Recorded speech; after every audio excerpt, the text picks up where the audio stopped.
Hello students, स्वागत है आप सबका हमारे चैनल पे जिसका नाम है एनकेएस लर्निंग कैंपस। मैं आपकी एजुकेटर आपके लिए लाई हूँ टीजीटी पीजीटी बायोलॉजी से रिलेटेड ढेर सारे क्वेश्चंस और ढेर सारी बातें करने के लिए मैं आपसे आ रही हूँ मंडे को लाइव 1 बजे। प्लीज़ आप लोग मंडे को 1 बजे ध्यान रखिएगा कि 1 बजे मैं आपके एजुकेटर लाइव आऊँगी, जिससे हम लोग इंटरेक्ट करेंगे, क्वेश्चंस करेंगे, बहुत सारी बातें करेंगे और जानेंगे कि हमारे ये कोर्सेज कैसे कैसे स्टार्ट होंगे कोर्सेज। तो आप इसको प्लीज़ मंडे को आइएगा, हमारे साथ जुड़िएगा। शाम 1 PM पे हम लोग बहुत सारी बातें और क्वेश्चंस को सॉल्व करेंगे और जानेंगे कि और हमारे आपको अगर ये कोर्सेज परचेज करने हैं जो हमारे बैचेस में चलते हैं तो वो आपको कैसे आप परचेज कर सकते हैं। ठीक है, चलिए मैं आपके लिए जो लाई हूँ सीरीज, आज हम लोग लाए हैं इकोसिस्टम पार्ट 2, क्योंकि इकोसिस्टम पार्ट 1 मैंने इस लास्ट क्लास में अपलोड किया है। उसको जाइए, देखिए और उसको पढ़िए और बताइए कि आपके लिए वो कितना हेल्पफुल हो रहा है, आपके लिए कितना मददगार हो रहा है।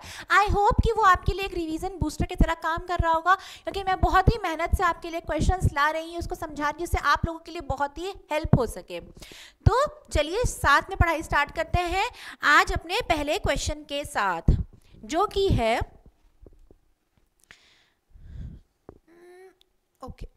चलिए क्वेश्चन क्या कह रहा है। क्वेश्चन कह रहा है what is true about disappearance of dinosaurs. Dinosaur के डिसअपीयरेंस के लिए क्या बातें सही रही हैं।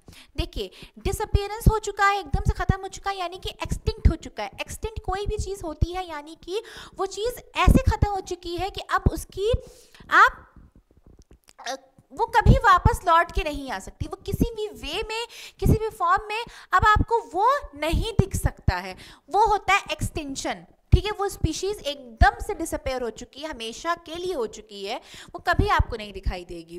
वो होता है एक्सटिंक्शन। 3 तरीके के एक्सटिंक्शंस होते हैं। एक होता है नेचुरल एक्सटिंक्शन, एक होता है एंथ्रोपोजेनिक एक्सटिंक्शन और एक होता है मास एक्सटिंक्शन। एक होता है मास एक्सटिंक्शन। मास एक्सटिंक्शन का मतलब जब बल्क में कोई चीज एक्सटिंक्ट कर रही होती है। एंथ्रोपोजेनिक का मतलब होता है, एंथ्रोपोजेनिक एक्सटिंक्शन मतलब ऐसी कोई चीज एक्सटिंक्ट कर रही है जो कि मैन मेड रह चुकी हो। ठीक है, और नेचुरल एक्सटेंशन का मतलब जो नेचुरली एक्सटेंड करती गई कोई पर्टिकुलर वजह नहीं थी उसके एक्सटेंशन के लिए। ठीक है, तो इसका सही आंसर क्या है।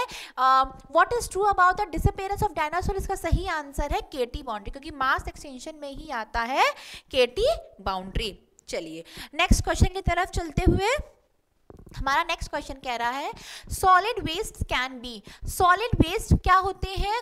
3 तरीके के वेस्ट होते हैं, लिक्विड वेस्ट, गैसेस वेस्ट और आपके सॉलिड वेस्ट। तो सॉलिड वेस्ट मतलब कोई भी ठोस कोई चीज हुई। ठीक है, तो वो क्या होता है, जैसे आप लोग घर में कोई चीज, आप लोग डस्टबिन होता है, आपका डस्टबिन होता है, सॉरी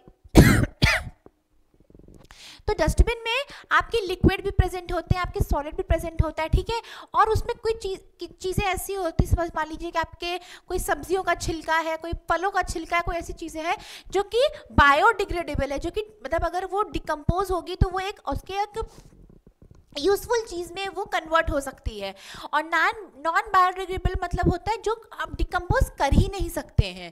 ठीक है, तो प्लास्टिक वगैरह होती है, पॉलीथिन्स होती हैं हमारे डस्टबिन में, हमारे वेस्ट में। तो सॉलिड वेस्ट बायोडिग्रेडेबल भी हो सकते हैं और नॉन बायोडिग्रेडेबल भी हो सकते हैं, कि ऐसे कुछ वेस्ट जो कि डिग्रेड कर सकते हैं, कुछ ऐसे वेस्ट जो डिग्रेड नहीं हो सकते हैं। तो सॉलिड वेस्ट हमारा दोनों में आता है। इसका सही आंसर हो जाएगा आपका बोथ ए एंड बी। चलिए नेक्स्ट क्वेश्चन की तरफ चलते हुए, हमारा नेक्स्ट क्वेश्चन कहता है botanical generic name of bladderwort. Okay,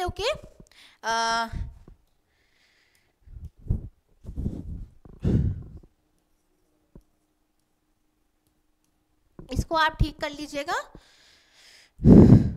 ठीक है, तो botanical name of bladderwort. Bladderwort क्या होता है। Bladderwort is a insectivorous plant. ठीक है, आपका ड्रोसेरा, आपका निफेंथीन्स एंड आपका यूटिक्लोरिया, ये तीनों जो है ना आपके इंसेक्टिवोरस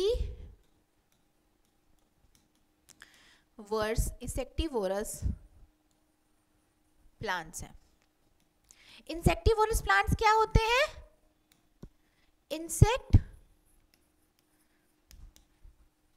इंसेक्ट ईटिंग प्लांट्स, ऐसे प्लांट्स जो इंसेक्ट्स को ट्रैप कर लेते हैं अपने अंदर, उसको खा के उसको खत्म कर देते हैं, ठीक है। तो ये होते हैं आपके तीनों इंसेक्टिवोरस प्लांट। ड्रोसेरा का नाम क्या होता है? ड्रोसेरा का नाम होता है सनड्यू, ठीक।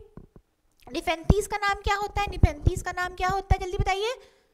और इसका यूटिकुलेरिया का नाम क्या होता है? और डायोसिना का नाम क्या होता है?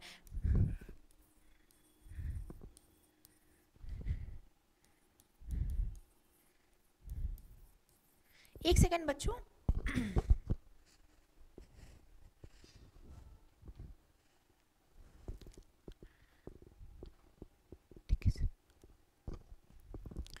चलिए, ठीक है। तो botanical generic name of the bladderwort का आंसर क्या है? यूट्रिकुलेरिया, क्योंकि यूट्रिकुलेरिया जो होता है इसी का दूसरा नाम होता है ब्लैडर वॉर्ट, ठीक है। और नेफेंथीस का नाम क्या होता है? इसको हम लोग कहते हैं पिचर प्लांट। चलिए, आई होप आपको चीजें समझ में आ रही होंगी और आपको मेरी क्लासेस जरूर अच्छी लग रही होंगी। Air pollutant gases causing acid rains are, ठीक है। जो एयर पोल्यूटेंट गैसेस होती हैं, ऐसी गैसेस जो एयर में पोल्यूशन फैला रही हैं और जो इन रिटर्न आपके क्या कर रही हैं? एसिड रेन कॉज कर रही हैं। एसिड रेन क्या होती है? जब शुरू में बारिश होती है, पहली बारिश होती है, हम लोग कहते नहीं है कि पहली बारिश में नहीं भीगना चाहिए, क्यों? क्योंकि वो एसिड रेन हो रही होती है, उसमें सल्फर डाइऑक्साइड और नाइट्रोजन डाइऑक्साइड की, यानी सल्फ्यूरिक एसिड और नाइट्रिक एसिड की जो मात्रा होती है वो बहुत ज़्यादा होती है। इसके वजह से जब वो हमारे बॉडी में पड़ती है तो हमारे बॉडी में बर्न्स हो जाते हैं, ठीक है, पिंपल्स आ जाते हैं, क्योंकि उसमें एसिड होता है। इवन होता क्या है कि जो ताजमहल है आजकल नहीं वो इरोड होता जा रहा है, वो येलो येलो कलर का होता जा रहा है, उसकी वजह भी ये एसिड रेन ही है। उसको हम लोग कहते हैं सॉलिड लेप्रोसी। ये जो ताजमहल का येलो पना आ जाना, इसको हम लोग कहते हैं सॉलिड लेप्रोसी, ठीक है। तो होता क्या है, इसमें SO2 प्लस वाटर के साथ मिलके बना लेती है H2SO4 सल्फ्यूरिक एसिड, और आपका NO3 वाटर के साथ मिलके बना लेती है HNO3 यानी कि नाइट्रिक एसिड। तो एयर पोल्यूटेंट गैसेस जो कि एसिड रेन फैला रही हैं, कॉज करती हैं, वो होती है SO2 एंड NO3। चलिए, बायोलॉजिकल मैग्निफिकेशन रिफर्स टू, मैंने कल भी आपको बताया था बायोलॉजिकल मैग्निफिकेशन का मतलब होता है जब हायर लोअर से हायर ट्रॉपिक लेवल के तरफ जब लेवल जाता है तो जो टॉक्सिसिटी बढ़ती जाती है, एंड जब वो हायर लेवल में पहुंचता है तो मोस्ट ऑफ द टॉक्सिसिटी आपके हायर लेवल तक पहुंच चुकी होती है। इसी को कहते हैं हम लोग बायोलॉजिकल मैग्निफिकेशन। तो इसका सही क्या answer? Enlargement of image under microscope, growth of tissues in culture, endemic form of disease नहीं, ठीक है। Accumulation of pollutant is higher trophic level organism, in higher trophic level organism. इसका सही आंसर आपका ये है।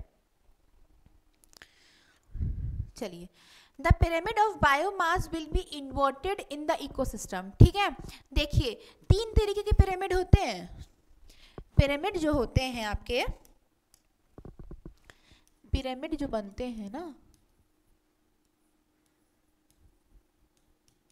वो 3 तरीके के बनते हैं।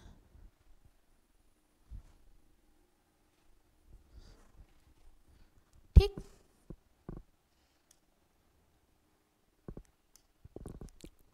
पहला क्या है?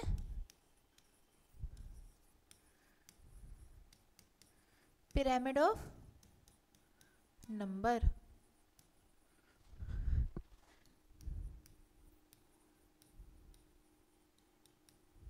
ऑफ बायो मास, और ये है आपका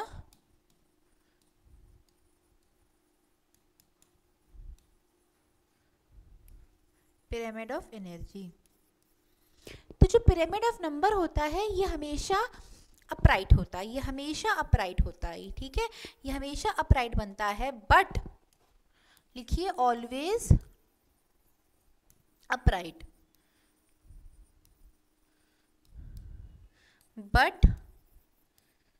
but inverted in forest ecosystem. Forest ecosystem में ये इन्वर्टेड फॉर्म में रहता है। क्यों रहता है? एक ट्री होती है, ठीक है, ट्री पे बहुत सारे आपके बर्ड्स होते हैं, ठीक, एक ट्री है, ट्री पे बहुत सारे बर्ड्स हैं और बर्ड्स को खाने के लिए बहुत सारे आपके दूसरे आपके बड़े बड़े बर्ड्स होते हैं, लार्ज बर्ड्स हो जाते हैं, ठीक है। तो ये क्या हो जाता है आपका फॉरेस्ट इकोसिस्टम जो हो जाता है आपका इन्वर्टेड हो जाता है, ठीक है। फिर आपका आता है पिरामिड ऑफ बायोमास, ठीक है, क्योंकि यहाँ पे नंबर की बात हो रही थी कि यहाँ पे एक है तो उसमें बहुत सारे बर्ड्स होंगे, उसको खाने के लिए लार्ज नंबर ऑफ इंसेक्ट्स या बर्ड्स होंगे, ठीक है। अब हो गया आपका pyramid of biomass. Pyramid of biomass, यहाँ पे हम लोग मास की बात करते हैं, ठीक है। तो ये क्या होता है? अपराइट होता है। अपराइट फॉर किसके लिए अपराइट होता है? और इन्वर्टेड होता है, ठीक। तो ये हमेशा अपराइट होता है ग्रासलैंड इकोसिस्टम के लिए। ग्रासलैंड इकोसिस्टम के लिए ये क्या होता है? अपराइट होता है। और इन्वर्टेड किसके लिए होता है? ये इन्वर्टेड अगर होता है तो किसके लिए होता है? एक्वेटिक इकोसिस्टम के लिए होता है, ठीक।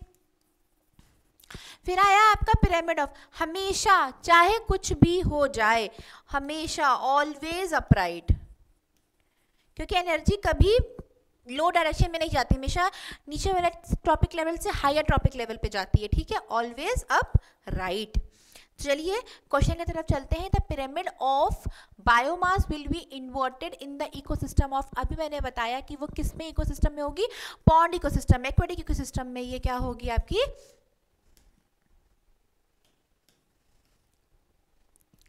आपकी इन्वर्टेड होगी। चलिए आप लोगों को नोट करना है तो आप लोग नोट कर लीजिए। चलिए स्क्रीनशॉट ले लीजिए, आगे चलते हैं। Which of the following is a total root parasite?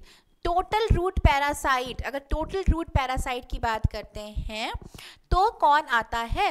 देखिए दो तरीके के होते हैं, एक टोटल रूट पैरासाइट होगा, एक पार्शियल रूट पैरासाइट होगा। तो जब टोटल रूट प्रेशर की बात आएगी तब इसका सही आंसर आपका हो जाएगा बेलेनोफोरा।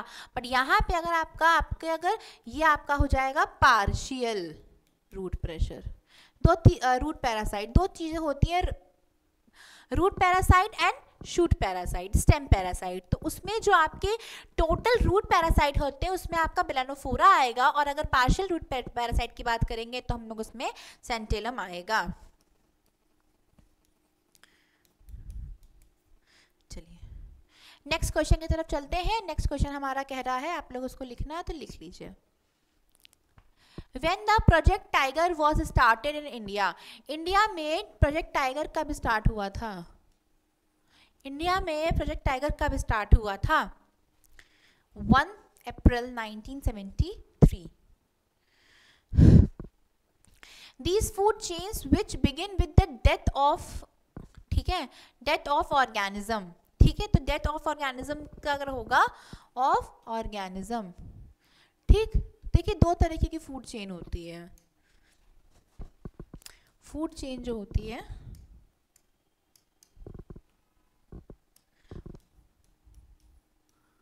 फूड चेन जो होती है दो तरीके की होती है। एक आपकी होती है grazing food chain,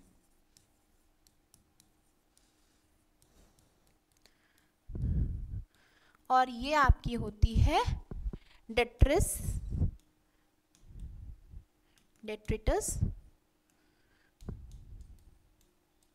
food chain, ठीक। ग्रेजिंग फूड चेन में क्या आता है? हमेशा ग्रेजिंग फूड चेन जो होती है स्टार्ट्स विद फोटोसिंथेसिस।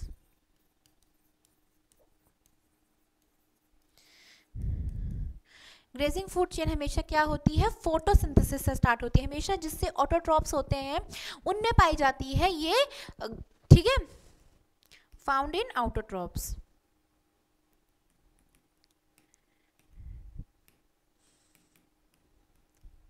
ठीक, डेट्रिटस फूड चेन जो होती है स्टार्ट्स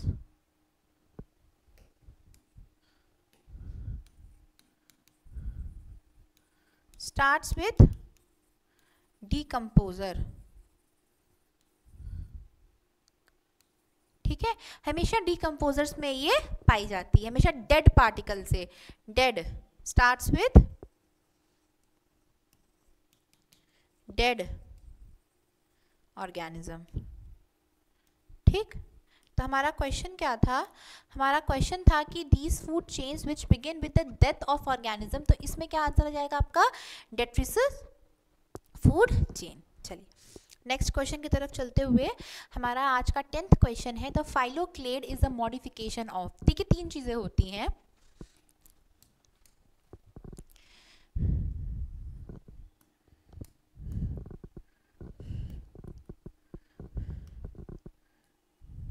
एक होता है आपका फाइलोक्लेड,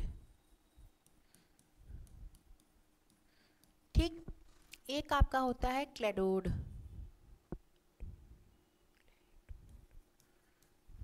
एक आपका होता है फाइलेड। फाइलोक्लेड क्या होता है, modification,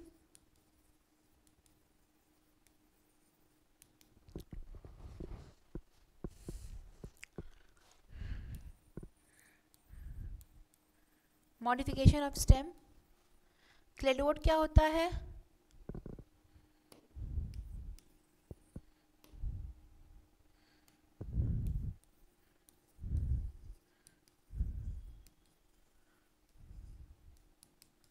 modification of aerial stem.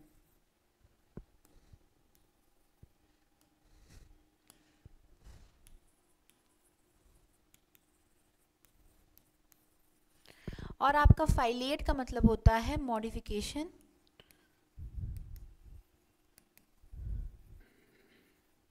Of leaf या फिर पेटियोल, ठीक है। तो इसका सही आंसर क्या हो जाएगा, इसका सही आंसर हो जाएगा स्टेम, स्टेम इसका सही आंसर हो जाएगा। एरियल स्टेम समझ रहे हैं ना, ऐसी स्टेम जो हवा की साइड है, जितना एयर वाला पोर्शन है वो है, नीचे नीचे नीचे कोई स्टेम नहीं है। चलिए नेक्स्ट क्वेश्चन की तरफ, नेक्स्ट क्वेश्चन हमारा कह रहा है कि यूट्रॉपिफिकेशन रिफर्स टू, स्टूडेंट्स प्लीज इसको ठीक कर लीजिए आप, ये यू है, ठीक है। यूट्रॉपिफिकेशन क्या होता है, यूट्रॉपिफिकेशन में क्या होता है, जो वाटर बॉडी होती है, ठीक है, उस वाटर बॉडी में क्या होता है कि माइक्रो ऑर्गेनिजम्स बहुत ज़्यादा ग्रो करने लगते हैं, और इतने ज़्यादा ग्रो करने लगते हैं, इतने ज़्यादा क्वांटिटी में ग्रो कर जाते हैं आपके माइक्रो ऑर्गेनिज्म वाटर बॉडी में, कि जो आसपास के ऑक्सीजन होती है वो सब वही ले लेते हैं, ठीक है। और फिर उसकी वजह से क्या होता है, इतनी सारी वो ऑक्सीजन ले लेते हैं कि इसकी वजह से क्या होता है कि जो नीचे ऑर्गेनिजम्स रह रहे हैं, जैसे मान लीजिए फिश वगैरह रह रही हैं, उनके पास तक वो क्या कहते हैं उसको, आपकी ऑक्सीजन नहीं पहुंच पा रही है, और फिर जब उनके पास ऑक्सीजन नहीं पहुंच पा रही, उनकी डेथ होती जाती है। एल्गल ब्लूम सुना है, एल्गल ब्लूम क्या होता है, जैसे पानी में काई जम जाती है ना, जैसे पूरे पानी में काई हो जाती है, तो सारी एल्गी क्या होती है कि सारी एल्गी फोटोसिंथेटिक भी होती है एल्गीज, ठीक है। तो क्या होती है कि वो सारा फोटोसिंथेसिस करने लगती है, बहुत ज़्यादा ऑक्सीजन यूज़ करने लगती हैं, फिर वो सारा ऑक्सीजन वही ले लेती हैं कि जो नीचे फिश वगैरह होती हैं उनको ऑक्सीजन नहीं मिल पाती है, जिसकी वजह से क्या होती है, उनकी डेथ होने लगती है। तो यूट्रॉपिफिकेशन क्या होता है, high production in the aquatic ecosystem, ठीक, इसका मतलब होता है ये, इसका सही आंसर ये हो गया। नेक्स्ट क्वेश्चन की तरफ, हमारा 12th क्वेश्चन है, a sedimentary type of biogeochemical cycle is, देखिए 2 तरीके की बायोजियोकेमिकल साइकिल होती हैं, बायोजियोकेमिकल साइकिल्स जो होती हैं वो 2 तरीके की होती हैं, देखिए एक आपकी होती है गैसियस बायोजियोकेमिकल साइकिल, ठीक, एक आपकी होती है सेडिमेंट्री बायोजियोकेमिकल साइकिल, ठीक। गैसियस बायोजियोकेमिकल साइकिल्स में क्या आते हैं आपके, कार्बन साइकिल, आपके नाइट्रोजन साइकिल, और सेडिमेंट्री बायोजियोकेमिकल साइकिल में आते हैं आपके सल्फर साइकिल और आपके फॉस्फोरस साइकिल, ठीक, ये दो तरीके की बायोजियोकेमिकल साइकिल होती हैं। तो होता क्या है, पर जो सल्फर साइकिल होता है वो माना जाता है कि बायोजियोकेमिकल साइकिल के वो बीच में आती है, मतलब वो गैसियस साइकिल और सेडिमेंट्री साइकिल के बीच में पाई जाती है। ठीक है, इसलिए बाकी अगर सेडिमेंट्री बायोजियोकेमिकल साइकिल पूछा है और अगर सल्फर साइकिल और फॉस्फोरस साइकिल दिया है तो आपका पहला आंसर फॉस्फोरस होगा। अगर बोथ दिया है तो बोथ होगा, बट अगर दोनों का पूछा है तो आप फॉस्फोरस साइकिल पे क्लिक करेंगे, टिक करेंगे। बट इसमें क्या है, इसमें आपका फॉस्फोरस साइकिल नहीं पूछा है, तो आपको अनफॉर्चुनेटली आपको इसका सही आंसर का होगा सल्फर साइकिल। ठीक, चलिए नेक्स्ट क्वेश्चन की तरफ मूव ऑन करते हुए,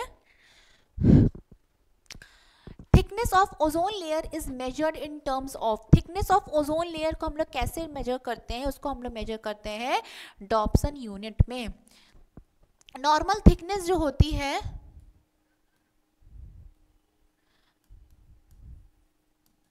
normal thickness of ozone layer 300 Dobson unit होती है। 300 डॉप्सन यूनिट इसकी नॉर्मल थिकनेस होती है। दो तरीके की ओजोन लेयर पाई जाती है, एक होती है गुड ओजोन, एक होती है बैड ओजोन। तो जो गुड ओजोन होती है वो आपके स्ट्रेटोस्फेयर में पाई जाती हैं। गुड ओजोन जो होती है स्ट्रेटोस्फेयर में पाई जाती हैं, और जो बैड ओजोन होती है वो आपके ट्रोपोस्फेयर में पाई जाती है। बैड ओजोन किस में पाई जाती है, आपके ट्रोपोस्फेयर में। ओजोन डे कब मनाया जाता है, ओजोन डे कब मनाया जाता है, 16 सितंबर। और सबसे पहले अगर ओजोन को देखा गया है, अगर सीन ओजोन लेयर दिखाई देती है, सीन इन एंटार्क्टिका। ठीक, चलिए नेक्स्ट,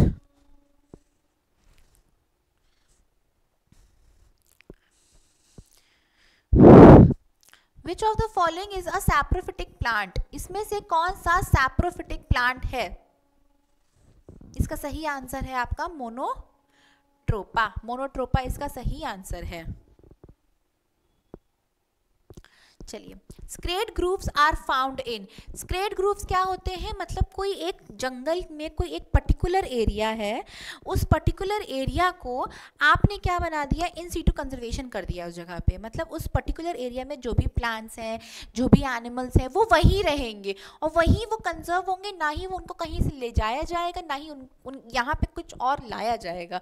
उस पर्टिकुलर एरिया को जब हम लोग कंजर्व कर देते हैं उसको कहते हैं हम लोग स्क्रेड ग्रूव्स। और इसमें आता है Khasi and Jaintia hills in Meghalaya, Aravalli hills of Rajasthan, western Ghat region of Karnataka and Maharashtra, and the Sarguja, Chandana and Bastar area of Madhya Pradesh. ये तीनों ही ऑप्शन इस स्क्रेड ग्रूव्स में आते हैं।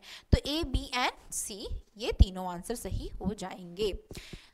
सो स्टूडेंट्स, ऐसे ही मेरी क्लास आपको आगे मिलती रहेगी। हम इसी तरह से हम आपके लिए बहुत सारी क्लासेस लाते रहेंगे। मंडे को मेरे साथ लाइव जुड़िएगा 1 बजे 1 PM पे ज़रूर से, और हम लोग और बहुत सारी बातें करेंगे और हम लोग नए टॉपिक्स के साथ नए नए क्वेश्चंस भी सीखेंगे। Coral leaf is formed by the association of algae and, ठीक है, कोरल लीफ क्या है, coral leaf is a ecosystem. ये क्या है, एक ये इकोसिस्टम है, मोस्ट प्रोडक्टिव इकोसिस्टम है। बेसिकली सबसे ज़्यादा प्रोडक्शन और सबसे अच्छा प्रोडक्शन देने वाला जो इकोसिस्टम है वो आपका कोरल लीफ है। ठीक, और ये किससे बनता है, कोरल लीफ बनता है एल्गी प्लस सिलेंट्रेट से, सिलेंट्रेट से, एल्गी एंड सिलेंट्रेट से आपका कोरल लीफ बनता है। लाइकेन किससे बनता है, लाइकेन अगर पूछे तो lichen is a combination of, lichen is a combination of algae plus fungi.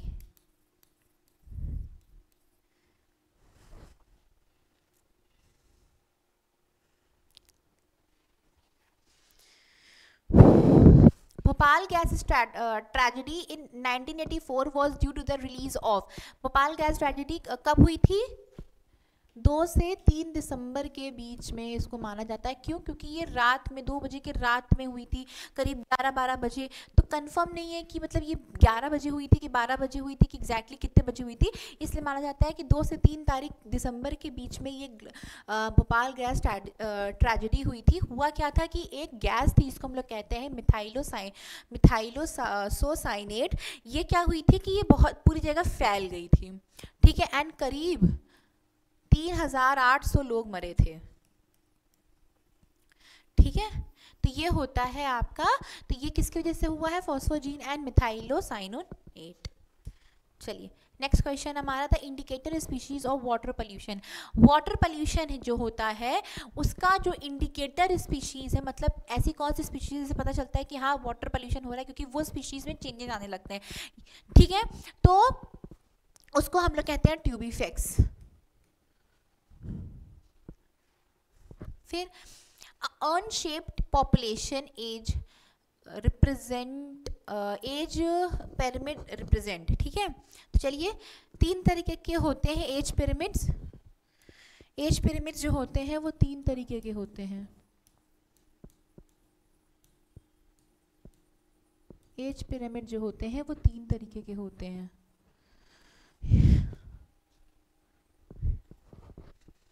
एक आपका होता है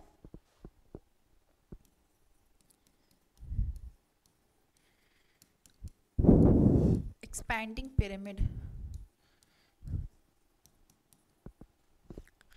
एक आपका होता है स्टेबल पिरामिड,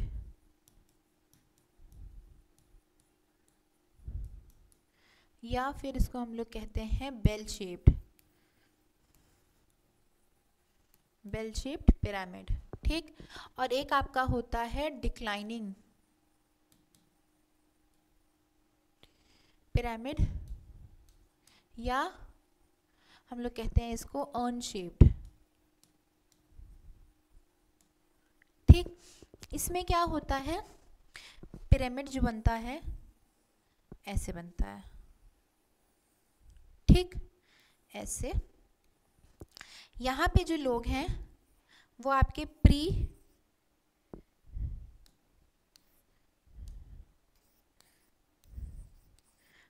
रिप्रोडक्टिव एज के होते हैं, प्री रिप्रोडक्टिव एज के होते हैं।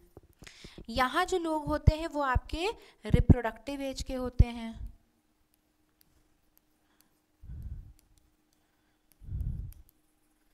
और यहाँ जो होते हैं वो आपके क्या हो जाते हैं, पोस्ट रिप्रोडक्टिव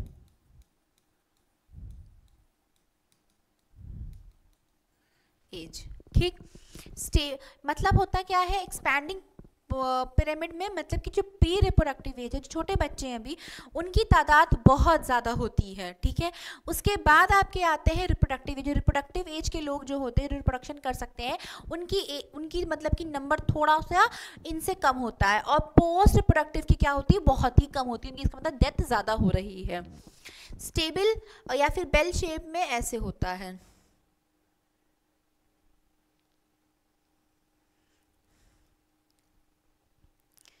इसमें भी वैसे ही होता है, प्री रिप्रोडक्टिव एज, इसमें भी रिप्रोडक्टिव एज, और इसमें भी पोस्ट रिप्रोडक्टिव एज।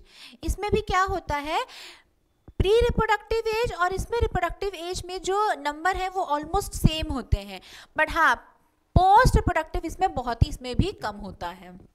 अनशेप्ड ऐसा होता है,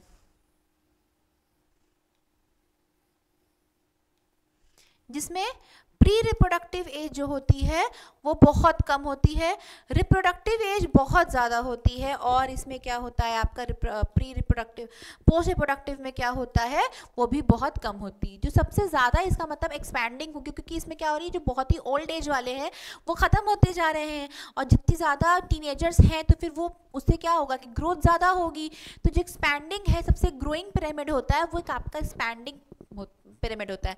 ये वाला कह सकते हैं कि आपका स्टेबल है, ना बहुत ज़्यादा है ना बहुत कम है, और इसमें क्या होता है रिप्रोडक्टिव एज ही बहुत ज़्यादा होती है। तो इसका क्वेश्चन क्या था कि the unshaped population age pyramid represents, तो क्या करता है, डिक्लाइनिंग पॉपुलेशन, पॉपुलेशन कम होता हुआ दिखाता है।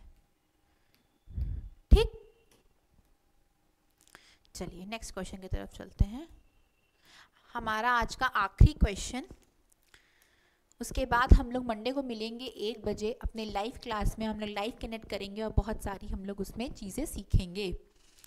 The increase number and the density of species in region of ecotone is called. Ecotone क्या होता है? 2 इकोसिस्टम के जो बीच का रीजन होता है जिसमें सबसे ज़्यादा डाइवर्सिटी पाई जा रही है। क्यों? देखिए ये एक इकोसिस्टम है, ठीक, उसके बाद मान लीजिए ये एक इको,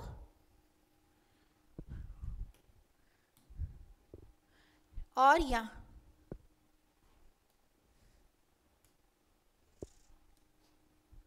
ये जो एरिया है ये आपका जहाँ पे 2 इकोसिस्टम आके मिल रहे हैं, ठीक है। ये आपका एक इकोसिस्टम 1 है, ये आपका इकोसिस्टम 1 है, ये आपका इकोसिस्टम 2 है। तो ये 2 इकोसिस्टम के बीच में जो एरिया है जहाँ पे दोनों इकोसिस्टम आके मिल रहे हैं ये होता है इकोटोन। और जब यहाँ पे दोनों ही इकोसिस्टम मिल रहे होते हैं आके, और क्या होता है कि दोनों की जो स्पीशीज़ है वैरायटी वो एक साथ आके मिल जाती हैं, ठीक है, एक जगह पे रह रही होती हैं। तो इसलिए हाईएस्ट डाइवर्सिटी यहाँ पे इस जगह पे पाई जाती है, ठीक है।